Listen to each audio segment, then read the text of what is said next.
Donc, je te propose un petit tour de magie. Ouais. On va prendre un paquet de cartes. Tout neuf. Hop. Je te laisse ouvrir, comme ça tu verras, ce sont des cartes standards.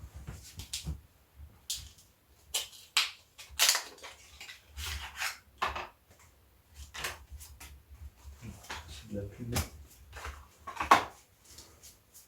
Ouais. Un petit mélange. Hop. Elles sont là. Tu vas en choisir une, celle que tu veux.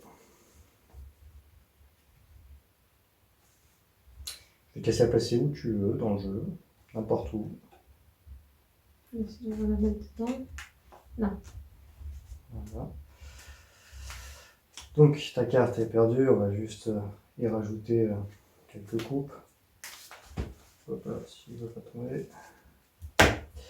Donc je vais te laisser prendre la première carte. Je la regarde? Ouais. C'est ta carte? Ouais. D'accord. Ouais, je vais te laisser la signer du coup.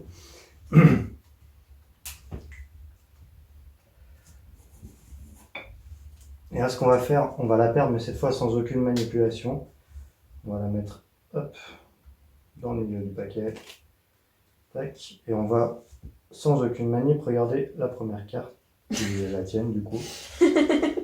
En fait, le jeu, il n'arrête pas de faire revenir ta carte au-dessus. Donc ce qu'on va faire, c'est qu'on va le faire en deux manips.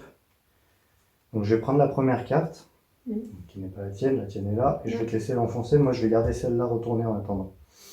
Voilà, comme ça, moi, on est sûr qu'elle ne se changera pas et qu'on n'aura pas de soucis. Donc je te laisse prendre du coup la première, qui n'est plus la tienne. On laisse tomber. Bienvenue à tous dans cette nouvelle vidéo. Donc là, je vais vous présenter une routine.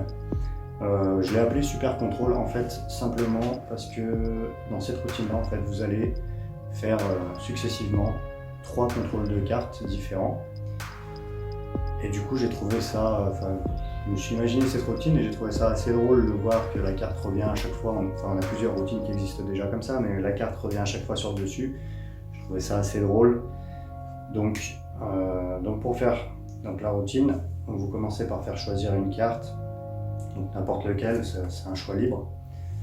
Donc la personne prend sa carte, vous allez rouvrir, vous la faites choisir n'importe comment, ça a peu d'importance.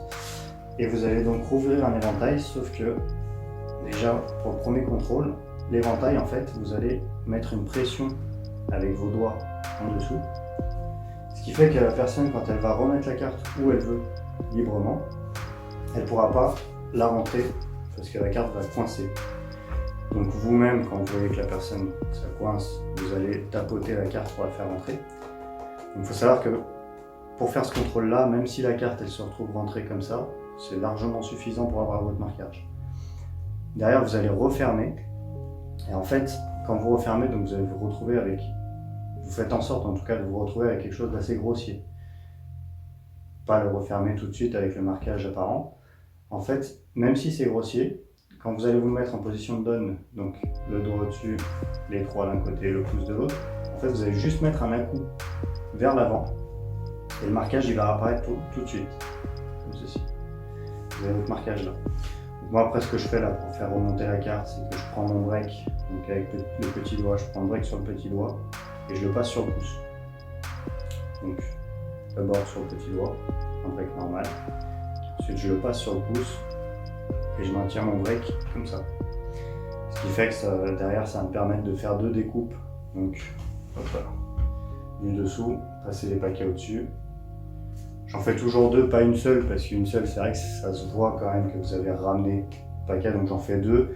Et c'est limite si derrière je ne refais pas un faux mélange, juste histoire de ramener toujours la carte au-dessus, mais histoire que la personne se dise que voilà, j'ai vraiment perdu la carte. Donc à ce moment-là, vous montrez que la carte est revenue sur le dessus. Et en fait, je fais signer la carte à ce moment-là, pour la simple raison que ça me permet de préparer tranquillement, même si c'est assez rapide, mon bluff qui vient juste après. Donc pour faire un bluff, donc en fait vous allez prendre un break sur la première carte, et vous allez le relever. Donc la manip elle se fait donc sur d'abord un break, donc le break vous pouvez le prendre comme vous voulez. Et en fait, quand vous êtes en break, vous allez relâcher ce côté-là, ce qui va faire remonter la carte. Donc vous allez vous retrouver avec une belle ouverture. Donc comme ça, c'est largement suffisant. Donc le bluff, quand vous le présentez, en fait, vous allez avoir donc l'arrière, vous pouvez surtout pas le montrer. Et ce côté-là, où vous avez vos doigts, il faut éviter de le montrer aussi parce qu'on voit que la carte est levée. Par contre, si vous tournez, donc si vous êtes de face, on ne voit pas. Et si vous êtes à 45 degrés sur l'autre côté, en fait, ça va être votre pouce qui va tout cacher. Donc on ne le verra pas non plus. Une fois que la personne a signé sa carte, donc vous la reprenez. D'abord, vous allez tapoter sur le bas du paquet. Comme ça, devant, on verra les cartes bouger. On a vraiment l'impression que vous êtes en train d'essayer de l'insérer, mais que ça coince. Et derrière, vous la repositionnez donc en deuxième position, sous votre break. De face, on a vraiment l'impression que vous allez mettre la carte dans le paquet, mais en fait, pas du tout, c'est le bluff. Vous l'insérez, et après, vous pouvez faire une petite cascade. Surtout, faut vraiment faire une cascade derrière parce que sinon, on va vous voir rabaisser la première carte. Donc, faites une cascade. Donc, une fois que vous avez effectué le bluff, vous allez vous retrouver dans cette position. Donc, la carte choisie est la deuxième.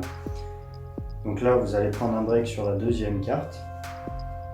Et en fait, vous allez faire simplement une W pour dire c'est magnifique, la carte est revenue à sa place, carte signée, machin, donc c'est super. Donc là, c'est vrai que l'impact il est vraiment bien parce que vous avez fait aucune manipulation avec un bluff, c'est vraiment tout de suite instantané, il n'y a aucune manipulation, la carte est remontée. Donc vous allez tout de suite retourner et placer la première carte, qui du coup n'est pas la carte choisie puisque vous avez fait une double levée, vous allez la placer dans le paquet. Donc sans relever le paquet bien sûr, puisqu'il ne faut pas que la personne voit que c'est pas sa carte.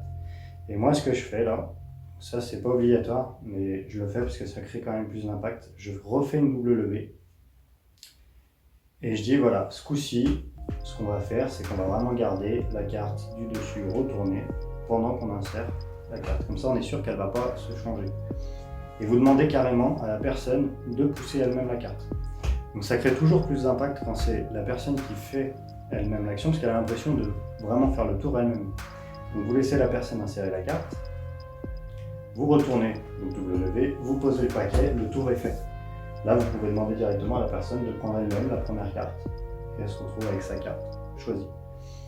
Donc voilà, j'aime bien ce final là où c'est vraiment la personne qui va quasiment tout faire, c'est elle qui insère la carte, c'est elle qui va prendre la première carte, vous n'avez fait aucune manipulation quasiment.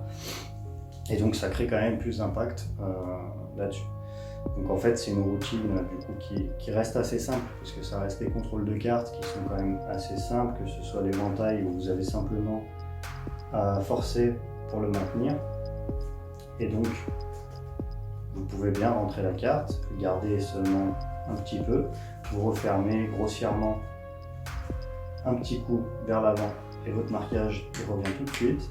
Un petit break, tac, vous passez sur le pouce, coupez deux fois, la carte est revenue sur le dessus. Et derrière, faire un bluff, c'est vrai que c'est super simple, surtout que vous avez tout le temps de le préparer pendant que la personne signe la carte. Vous pouvez ensuite la montrer, perdre, et enfin montrer que la carte est revenue, toujours en place. Voilà. Et j'espère que cette petite routine vous aura plu, et puis je vous dis à très vite pour la prochaine.